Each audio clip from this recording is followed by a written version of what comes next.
Bueno, buenas tardes a todos. Mi nombre es Jaime Parra y junto con mis compañeros Sebastián Rodríguez y Felipe Higuera, en este video vamos a hacer lo que es un análisis financiero para la empresa Coca-Cola. ¿Listo? Entonces, nosotros tenemos la información de los estados de resultados y estados financieros frente a la empresa y lo que hicimos fue dividirlos por trimestres teniendo en cuenta los últimos 4 años. Pero en este video vamos a analizar lo que fue el cuarto trimestre de 2019 para la empresa Coca-Cola en los diferentes indicadores financieros que hemos tenido en cuenta en la clase de análisis financiero. Entonces vamos a empezar. El primer indicador que nosotros vimos es el que tiene que ver con la solvencia o la liquidez de la empresa. Es decir, que también la empresa puede responder por sus deudas con el dinero que tiene. Entonces, el primer indicador que nosotros tenemos en cuenta es el de razón corriente. Este indicador nos da una idea de qué tan bien puede responder a la empresa a sus deudas a corto plazo con el activo corriente que tiene disponible. ¿Listo? Eh, este indicador se lee de diferentes maneras, pero tenemos unos principios claves que nos ayudan a determinarlo y a leerlo. Estos principios son que si esta razón corriente es mayor a 1.5, hay un riesgo mínimo de que la empresa no pueda responder por estas deudas a corto plazo. Si la razón corriente está entre 1 y 1.49, hay un riesgo moderado, y si está entre 0 y 0.99, hay un riesgo alto. ¿Listo? Entonces, como nos damos cuenta, en el cuarto trimestre de 2019 obtuvimos un resultado de 1.11 y en el tercer trimestre de 2019 de 2.89.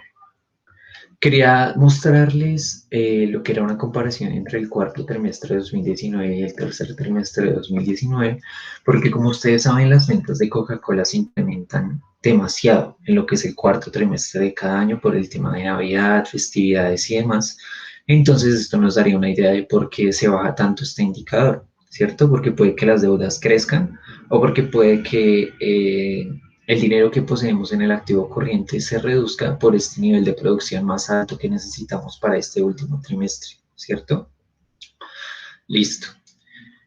Entonces, como nos podemos dar cuenta, para el cuarto trimestre de 2017, según los principios que les acabo de mencionar, tenemos un riesgo moderado de no poder responder con las deudas a corto plazo, lo que es bastante bueno. Y en el tercer trimestre de 2019, un riesgo mínimo, lo que pues es aún mejor, ¿listo? Vamos a empezar con algo que se llaman pruebas ácidas. Las pruebas ácidas nos dan una idea también de cómo podemos responder con estas deudas a corto plazo, pero sin tener en cuenta algunas cosas de los activos, ¿cierto? Para saber de una manera más determinante cómo podríamos responder por esas deudas.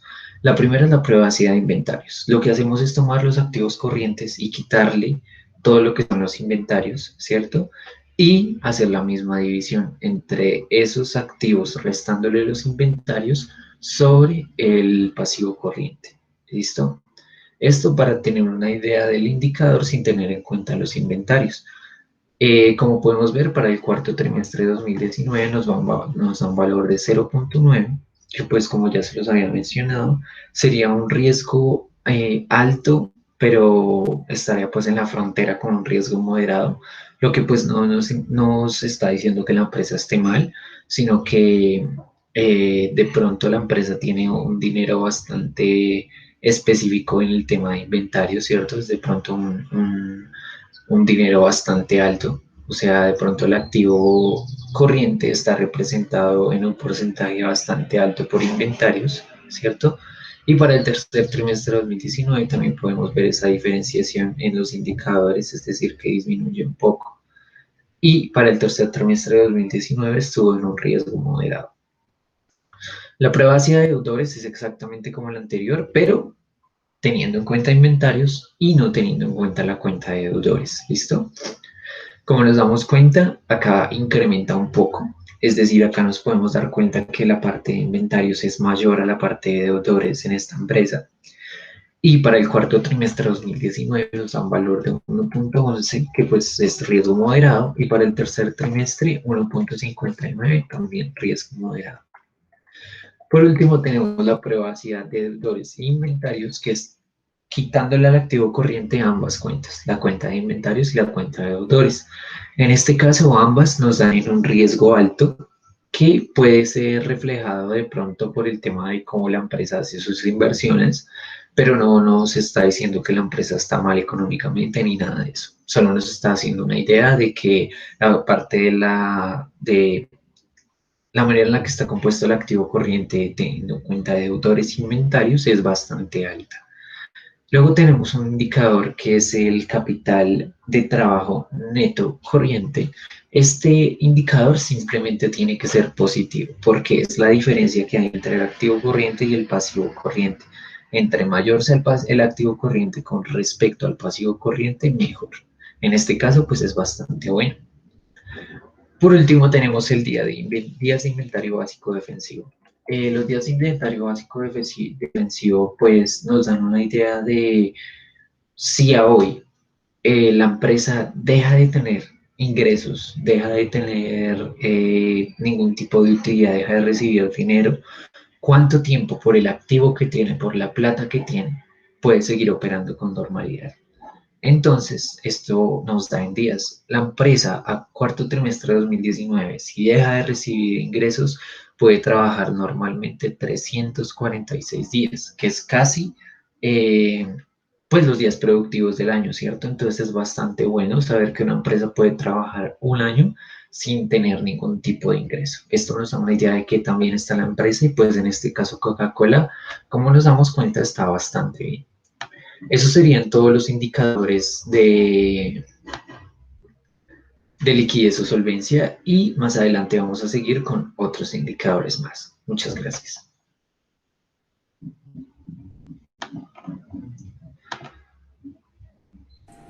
Buenas tardes, entonces seguimos con los indicadores de actividad o de rotación.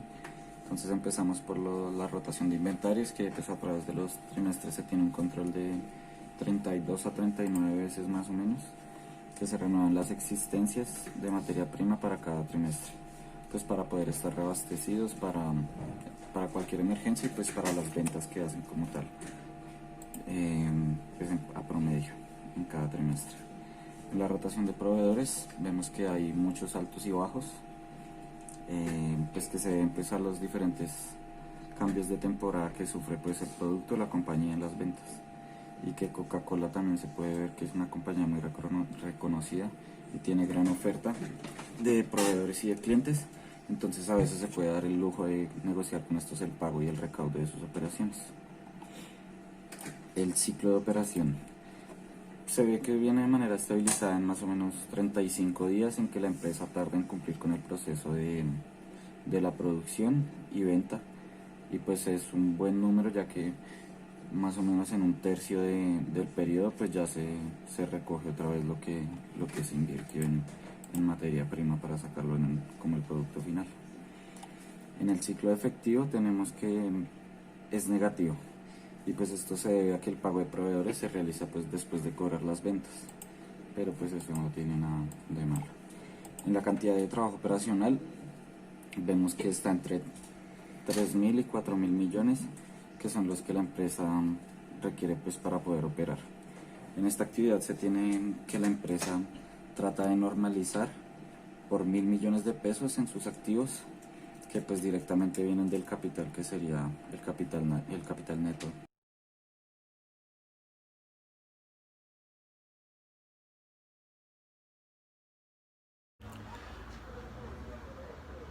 Buenas tardes, yo les voy a hablar acerca de los indicadores de endeudamiento de Coca-Cola.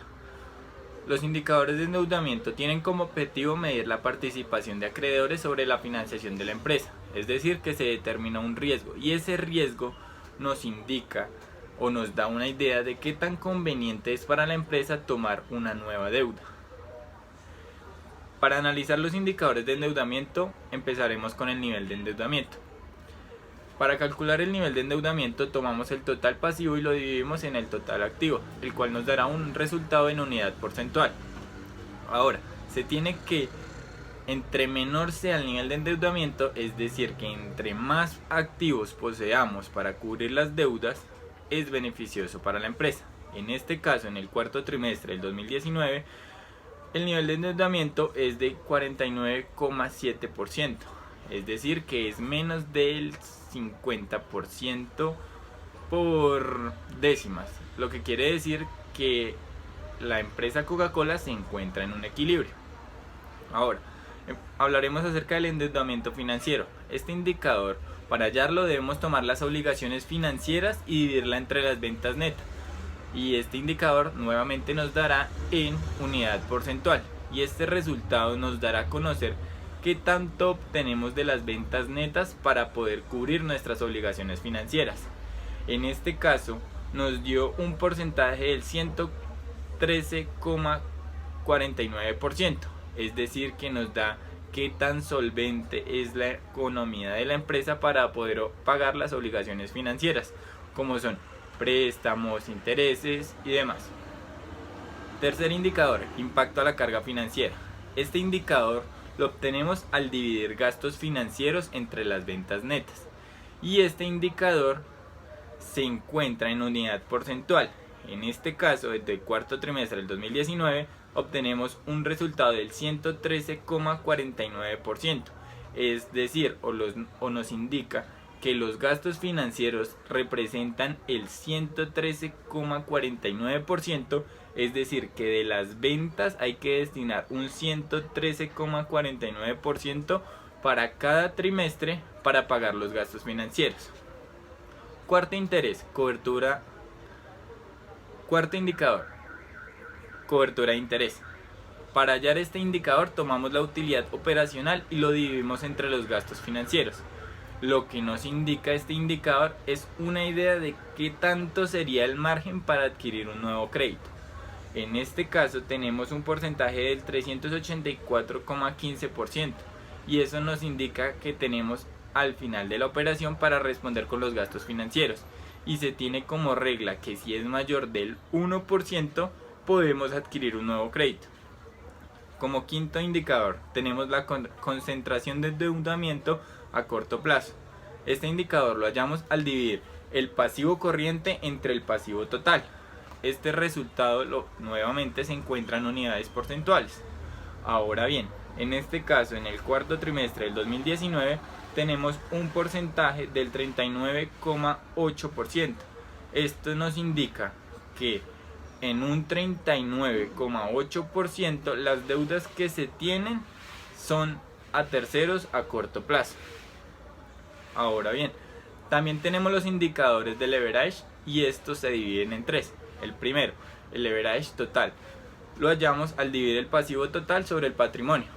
En el cuarto trimestre del 2019 tenemos un resultado del 98,82% que nos da en un último trimestre del 2019.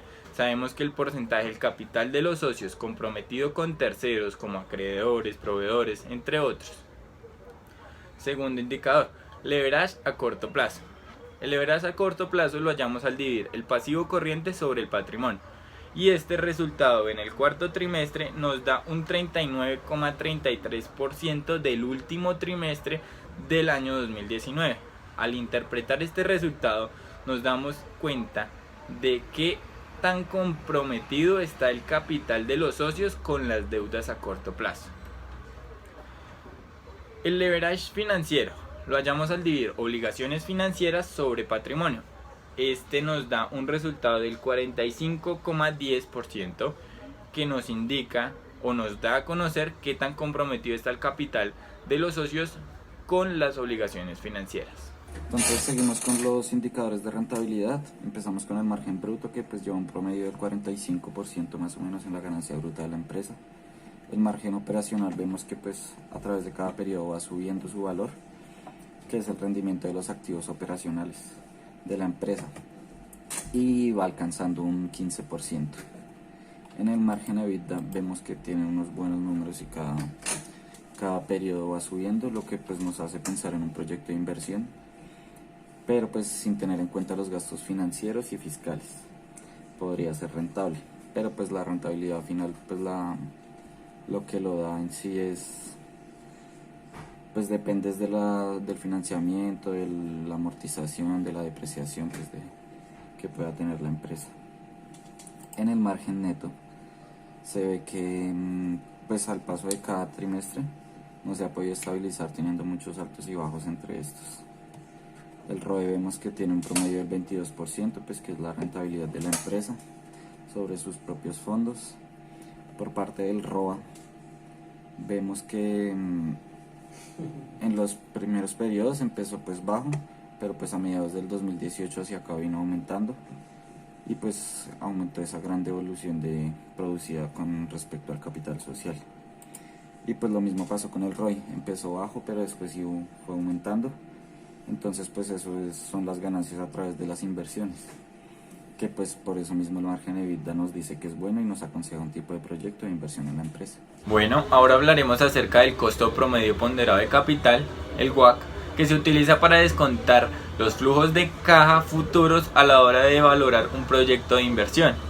Entonces tenemos que el WACC será mayor cuando sea la tasa libre de riesgo, la rentabilidad esperada del mercado, el beta y el nivel de endeudamiento y el coste financiero sean menores. Ahora bien, cuando sea menor el WACC es porque la tasa impositiva y el nivel de fondos propios fue mayor. Para el caso del cuarto trimestre del 2019, con estos datos que se tienen en el costo del patrimonio del 16,76% y el WACC de un 8,43%, significa que la empresa debe hacer una valoración donde que habría de descontar los flujos de caja esperados a una tasa del 8,43% trimestralmente. Bueno, entonces a continuación vamos a hablar de un indicador financiero muy conocido que se llama el EVA. El EVA nos indica lo que es el verdadero beneficio económico de la empresa, ¿listo? Entonces, simplemente lo que tenemos que tener en cuenta dentro del EVA es que si el EVA nos da negativo, es que la empresa está destruyendo valor. Es decir, la empresa no está generando suficiente utilidad para tener una utilidad, por así decirlo, ¿cierto? No está generando suficientes ventas, no está generando suficiente nivel de producción. Y entonces nos da una idea de que si es negativo está destruyendo valor y si es positivo está agregando valor. ¿Listo? Para esto necesitamos tener en cuenta el WACC, que pues ya mi compañero Felipe Higuera habló de él, que pues el WACC es una parte importante de la ecuación para nosotros hallar el EVA. Entonces, pues como ya ustedes saben, el WACC es el costo promedio ponderado de capital, y entonces este es el que vamos a necesitar para hallar el EVA, que nos indica el verdadero beneficio económico de la empresa. Como pueden ver, para el cuarto trimestre de 2019, el EVA nos da de un valor positivo bastante alto, lo que es muy bueno para esta empresa, es decir, la empresa siempre está creando valor. Vamos a ver algún otro periodo para mirar si esto pasa siempre. Vemos que para el tercer trimestre de 2019 nos da un valor bastante alto también. Entonces, pues, y asimismo para todos los trimestres analizados nos dio un resultado positivo, es decir, la empresa Coca-Cola Company siempre está creando valor, es decir, siempre se está valorizando, lo que es muy bueno.